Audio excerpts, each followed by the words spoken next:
News paper. ओए ये क्या लिखा हुआ है अखबार के पहले पन्ने पे? हैं? 100 रुपए में लैंड क्रूजर गाड़ी ले जाओ, ये कैसा मजाक है? ओए चाचा देखो कोई अपनी लैंड क्रूजर गाड़ी सिर्फ 100 रुपए में बेच रहा है। ध्यान से होए, कोई फराडी होंगे।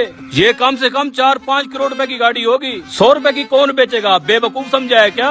लालच बुरी बला है भैया, ऐसे फ्रॉड से तो अल्लाह बचाए। लेकिन चाचा इस पे तो एड्रेस और नंबर भी लिखा हुआ है। रुको मैं नंबर डायल करके देखता हूँ।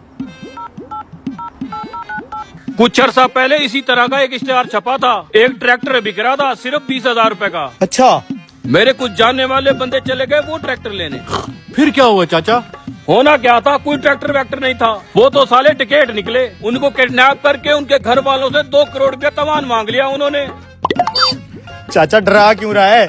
मैं तो सच कह रहा हूँ भाई, ये तो अंधे को भी पता चल रहा है। 100 रुपए में प्लास्टिक की लैंड क्रूजर भी कोई ना दे।